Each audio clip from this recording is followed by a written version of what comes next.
Hello students, how are you all. मैं शालिनी हुबलीकर और मेरे चैनल में आप सबका बहुत बहुत स्वागत है। आज मैं एक्सप्लेन करने जा रही हूँ 8th स्टैंडर्ड के बच्चों के लिए सिविक्स का lesson number 3, the union executive. तो क्या है भाई इस लेसन में, तो चलो हम लोग देखते हैं। In the last chapter, we learned about the Union legislature, which included the structure and functioning of the parliament. तो लास्ट लेसन में हम लोगों ने स्ट्रक्चर और फंक्शन ऑफ पार्लियामेंट के बारे में जान लिया है। In this chapter we are going to study the union executive. तो इस लेसन में हम लोग सीखने वाले हैं यूनियन एग्जीक्यूटिव में के बारे में। Structure of the union government. The union government means the central government. Sorry, underline करो इसको। The union government means the central government. Fill in the blanks में आएगा, ठीक है।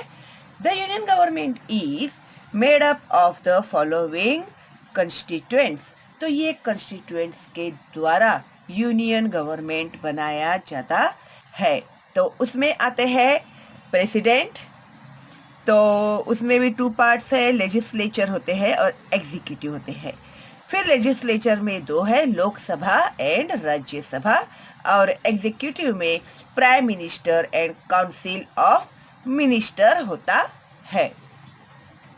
You know that the legislature, executive and judiciary are the 3 organs of the state and that they work for the welfare of people।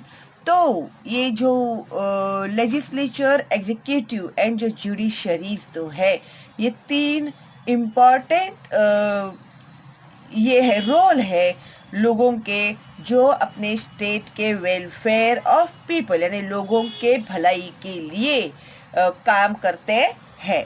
Underline करना इसको। In a parliamentary system, the executive is part of the legislature and is responsible to the legislature। तो जो parliamentary system में the executive जो होता है वो legislature का ही एक पार्ट होता है, और लेजिस्लेचर की जो भी काम है उसका उसकी रिस्पॉन्सिबिलिटी पूरी उसके ऊपर ही होती है। किसके ऊपर? लेजिस्लेचर के ऊपर। When we learn about the executive, it is important for us to understand who are included in executive। ये क्या है भाई इधर? रामा। पहले ये पढ़ लेते हैं हम लोग, फिर वो आगे का पढ़ते हैं। Rama. The president is the nominal head and the prime minister is the executive head। कौन है? Prime minister. What type of relationship exists between person holding these posts? Vidya। I think that the prime minister meets the president regularly and informs him about the conduct of administration। Yes, this is right।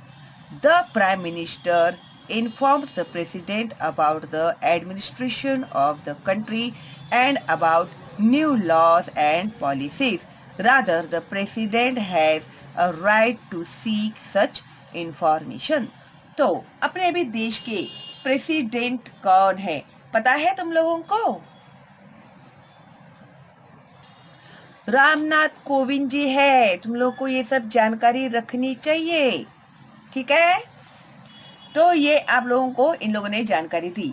अभी जो president होता है ना, अगर समझो किसी को फांसी की वगैरह सजा मिली है या कोई सजा मिली है, मौत की सजा मिली है, तो वो जो है रिक्वेस्ट कर सकता है प्रेसिडेंट को कि आप प्लीज़ मेरी फांसी की सजा रद्द करवा के मुझे उम्र कैद दे दीजिएगा, या फिर कोई सजा मिली है तो सजा की माफ़ी के लिए अर्जी।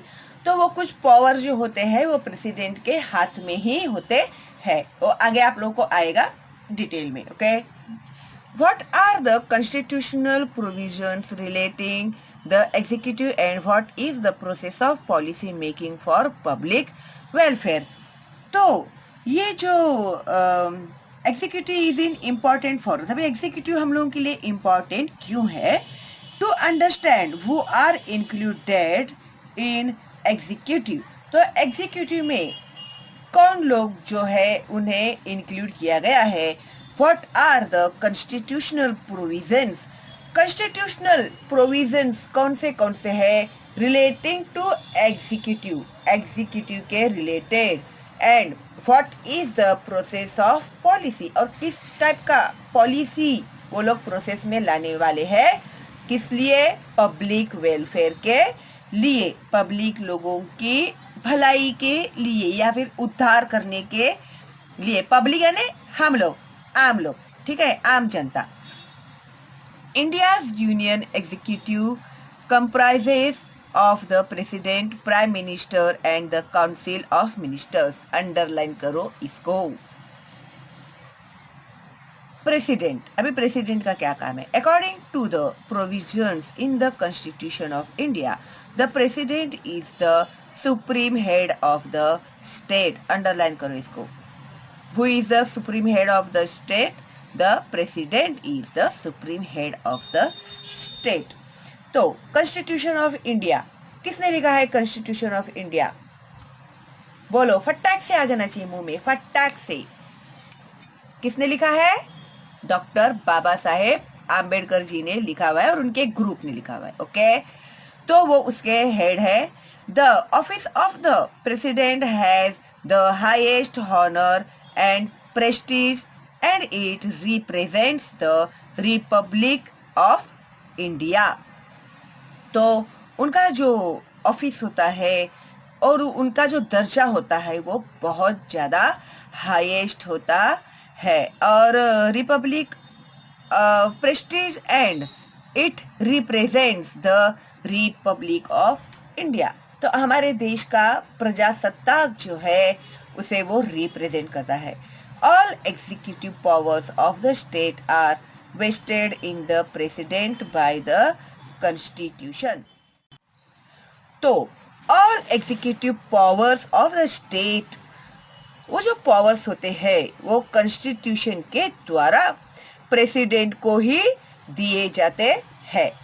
The government carries out it's functions in the name of the president, और जो गवर्नमेंट होती है वो सारे फंक्शंस प्रेसिडेंट के नाम पर ही करते रहती है, सब कार्य प्रेसिडेंट के नाम से ही करते रहती है। However, in reality, the Prime Minister and the Council of Ministers, however, in reality, the Prime Minister and the Council of Ministers run the government। लेकिन एक्चुअल में गवर्नमेंट को कौन रन करते रहता है? प्राइम मिनिस्टर और काउंसिल ऑफ मिनिस्टर्स जो होता है वो लोग गवर्नमेंट को रन करते रहते हैं। Therefore, the president is the nominal and constitutional head, whereas the prime minister is the executive head। It means जो प्रेसिडेंट होता है वो फॉर द नेम सेक होता है, और जो काम जो होता है मेन वो कौन करता है? Prime minister and is the executive head. Okay, तो उसके बाद है इलेक्शन ऑफ द प्रेसिडेंट। अभी ये जो प्रेसिडेंट का इलेक्शन है उसके क्या रूल्स वगैरह है? The people president is indirectly elected by the people of India. तो जो प्रेसिडेंट होता है ना उसे इंडिया के जो पीपल है, इंडिया की जो जनता है, इंडिया के जो लोग हैं वो लोग इनडायरेक्टली सिलेक्ट करते हैं या फिर इलेक्ट करते हैं। तो the common people do not vote in the election of the president. अभी जो कॉमन पीपल है जैसे हम लोग कॉमन पीपल, तो हम लोग प्रेसिडेंट के इलेक्शन में वोट नहीं देते। He is elected by directly elected representatives of the central and state legislature। तो जो लोग ऑलरेडी इलेक्शन में जीत चुके हैं, जहाँ हम लोगों ने जिन्हें जिताया हुआ है वो लोग उन्हें वोट देते हैं और उन्हें जिताते हैं। तो वो कौन है? वो लोग representatives of the central and state legislature. ठीक है, तो इस तरह से ये जो राष्ट्रपति का जो चुनाव है वो होता है, जिसको संसद के सदस्य और विधानसभा जो होता है ना, उसके सदस्यों के द्वारा राष्ट्रपति को चुना जाता है, उनके मेंबर्स के द्वारा राष्ट्रपति को चुना जाता है। The group of the parliamentarians and members of the state legislatures is known as the electoral college। तो ये जो पार्लियामेंट के जो लोग हैं वो और ये जो स्टेट लेजिस्लेचर्स जो है उन लोगों को इलेक्टोरल कॉलेज कहा जाता है। यानी इनका जो ग्रुप है ना उसको एक्चुअली मराठी में निर्वाचन मंडल कहते हैं उसको, और इंग्लिश में कहते हैं electoral college. The tenure of the president is 5 years। अभी ये जो कालावधि होता है, कार्यकाल, तो प्रेसिडेंट का जो कार्यकाल होता है, पीरियड होता है, period of time of working is 5 years। The person contesting the presidential elections should be an Indian citizen whose age should be at least 35 years।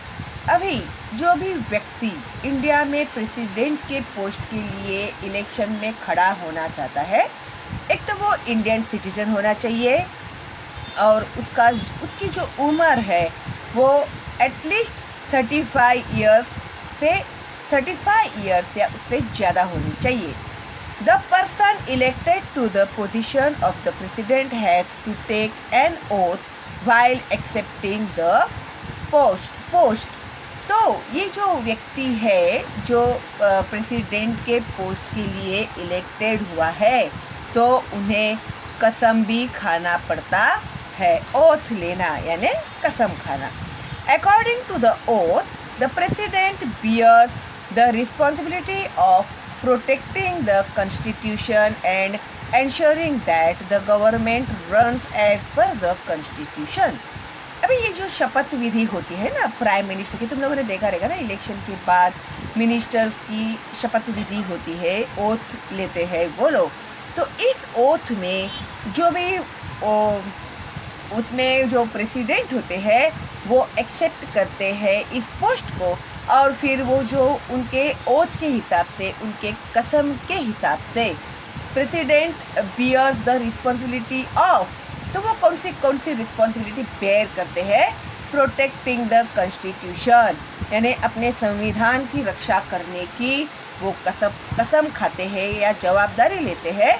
And ensuring that, और वो खातरी देते हैं, एंश्योरेंस देते हैं that the government runs as per the constitution, और constitution के हिसाब से ही अपने जो देश के कायदे और कानून है, गवर्नमेंट जो है उसी हिसाब से चलेगा। The president governs in accordance with, पीछे है अभी, with the advice given by prime minister and the council of ministers. अभी ये जो प्रेसिडेंट होते हैं वो इन लोगों के सजेशन के हिसाब से अपना जो राज्य कारभार है ना उसे चलाते रहते, किसके, prime minister and the council of ministers, ये उनको सलाह देते हैं। ठीक है, the responsibility of protecting the constitution is shouldered bye the president. तो ये जो अपना संविधान है उसको प्रोटेक्ट करने की पूरी जवाबदारी जो होती है वो प्रेसिडेंट के ऊपर होती है। अभी देखो भाई, आप लोगों को जब एग्जाम में आएगा ना रोल ऑफ प्रेसिडेंट या फिर राइट शॉर्ट नोट्स प्रेसिडेंट ऐसे देंगे, तो आप लोगों को ये मेन जो पॉइंट्स है ना वो कवर करने पड़ेंगे। जैसे कि वो इंडियन सिटीजन होना चाहिए, उनका एज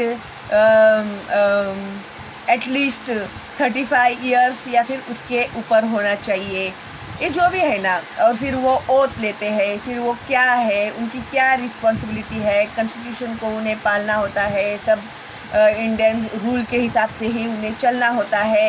ये इतनी भी बातें आप लोग लिख दोगे ना तो आप लोगों को पूरे मार्क्स मिल जाएंगे, पक्का मिलेंगे, ठीक है। और हर 5 इयर्स में इनका इलेक्शन होता है। तो ये सब भी आप लोग, ये तो बहुत कॉमन बातें हैं ना, तो ये लिखेंगे ना आप लोग, तो आप लोगों को पूरे मार्क्स मिल जाएंगे, ठीक है। अभी उनकी रिस्पॉन्सिबिलिटी क्या है? Responsibility of protecting the constitution is shouldered bye the president. तो अपने कॉन्स्टिट्यूशन यानी अपने संविधान का रक्षा करने की सारी रिस्पॉन्सिबिलिटी, जवाबदारी जो होती है वो प्रेसिडेंट के ऊपर होते हैं। प्रेसिडेंट यानी राष्ट्रपति। But if any act of president violates the constitution then the parliament has the authority to remove the president. अभी देखो भाई, अगर प्रेसिडेंट ने कुछ भी ऐसा रूल जो है ना, अपने कॉन्स्टिट्यूशन का जो भी रूल है, अगर उन्होंने इसे तोड़ दिया तो उनको राष्ट्रपति पद से दूर करने की पावर जो है वो कॉन्स्टिट्यूशन पार्लियामेंट के पास है। किसके पास है पावर? पार्लियामेंट के पास।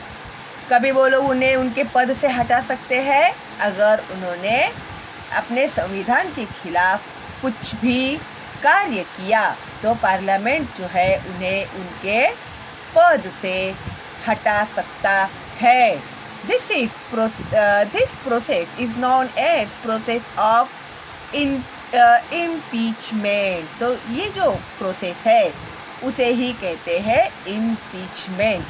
Any one house can lay the charge of violation of the Constitution and the investigation of the charge is carried out by the other house।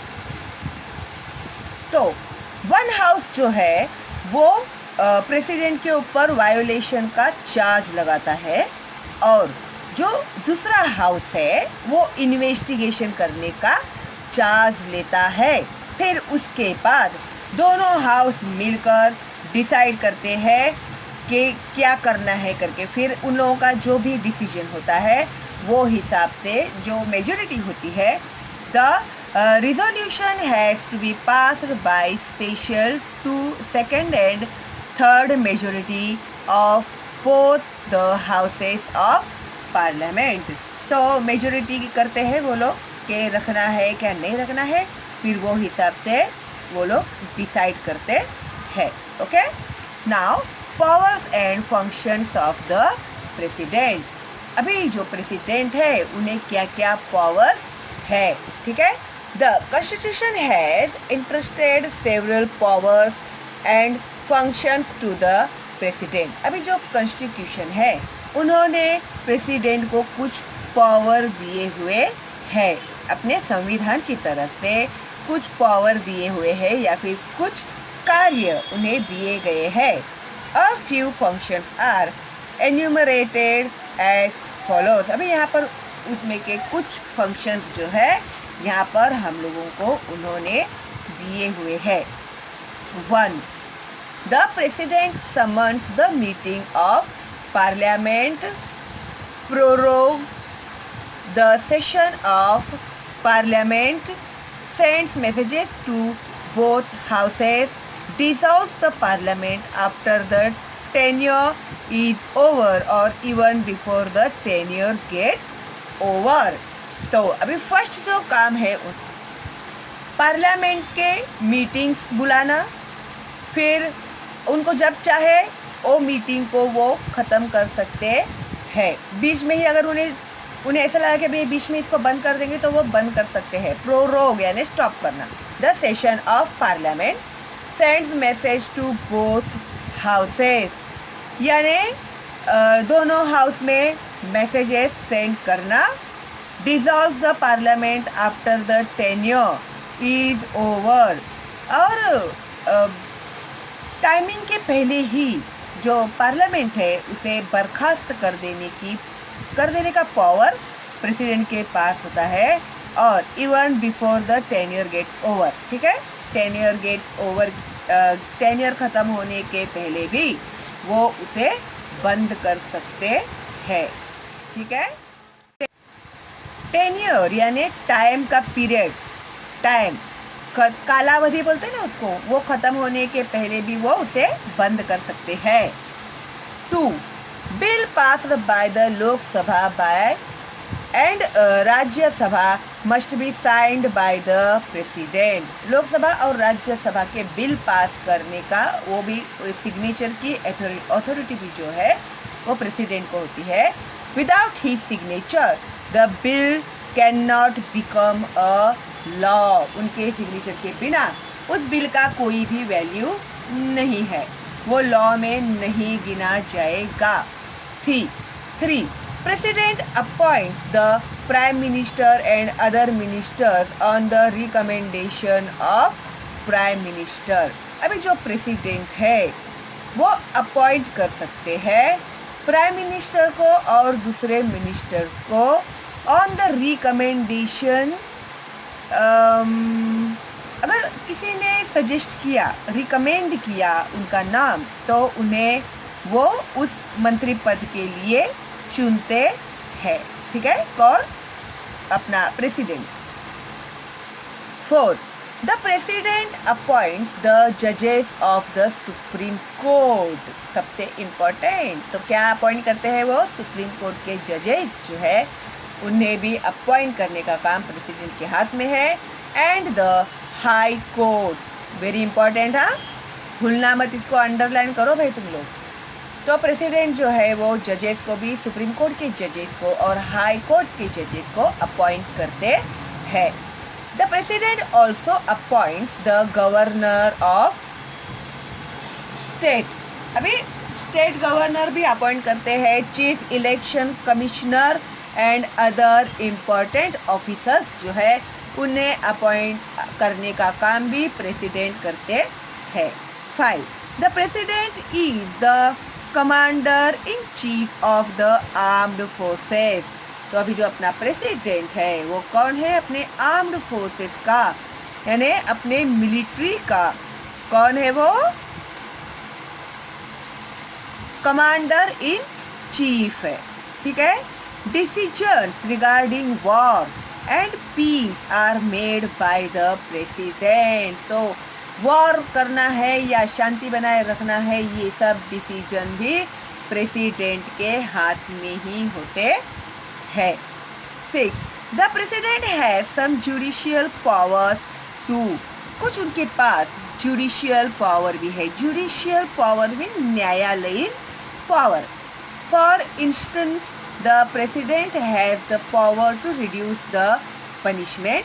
अगर किसी को उम्र कैद की सजा दी गई है तो अगर उसने अर्जी दी वहाँ पर कि ऐसे ऐसे है सर, आप मेरी सज़ा कम कर दीजिए, तो वो सज़ा कम करने का पावर भी प्रेसिडेंट के हाथ में ही होता है। ग्रांट रिस्पाइट और commute a sentence of a person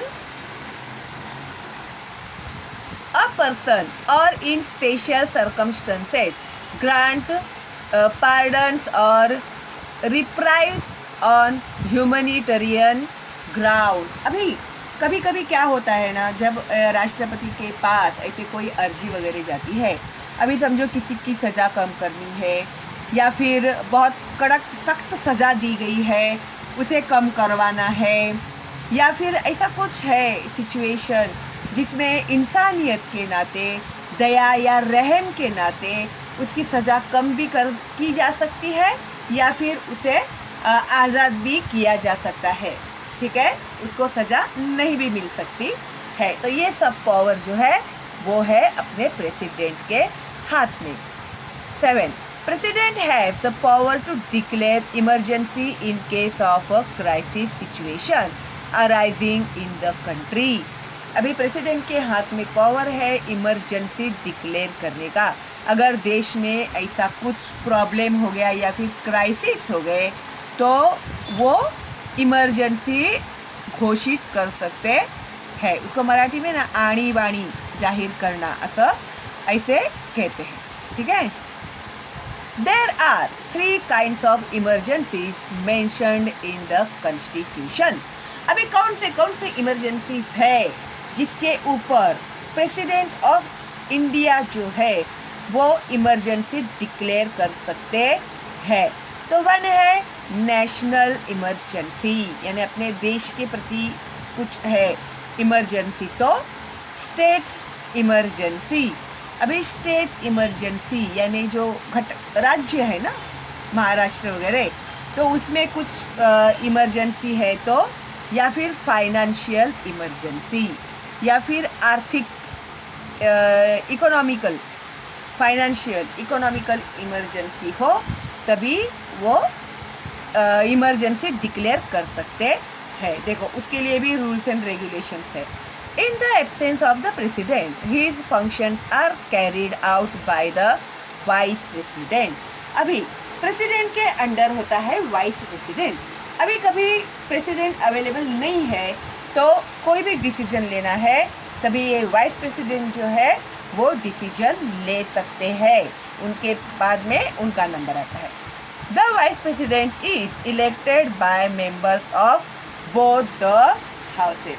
तो जो वाइस प्रेसिडेंट होता है उन्हें दोनों भी संसद के जो सभासद होते हैं वो चुनते हैं। Okay, do it, find out the text of oath taken by the president, understand it's meaning with the help of your teachers. अच्छा होता है अगर एक बार आप लोग देख लोगे ना इंटरनेट पे किस तरह से वो लोग ओथ लेते हैं और उसमें क्या क्या कसम खाते हैं, तो आप लोगों को थोड़ा आइडिया आएगा। ओके, उसके बाद है prime minister and the council of minister. तो आई थिंक जब ये लेसन जो है ना पार्ट 2 में मैं कंप्लीट करती हूँ। ओके, तो पार्ट 1 में हम लोग यहीं पर रुकते हैं। आई होप आप लोग को समझ में आ गया होगा। मैंने तो पूरी कोशिश की है कि आप लोग को बहुत ईजी वे से मैं समझाऊँ, बहुत ज़्यादा ईजी वे से समझाऊँ। आई होप आप लोग समझ गए होंगे। तो प्लीज़ फॉरवर्ड करना मेरे चैनल का लिंक अपने दोस्तों को और रिलेटिव्स को, और लाइक तो आप लोगों ने अभी तक कर ही दिया होगा, अगर नहीं किया है तो अभी करो, करा अभी क्या अभी। तो और कोई डाउट है तो कमेंट बॉक्स में पूछ सकते हैं, कोई डाउट नहीं है तो एक थैंक्स तो मेरे लिए बनता ही है ना। चलो फिर मिलते हैं अगली वीडियो में, तब तक के लिए बाय बाय।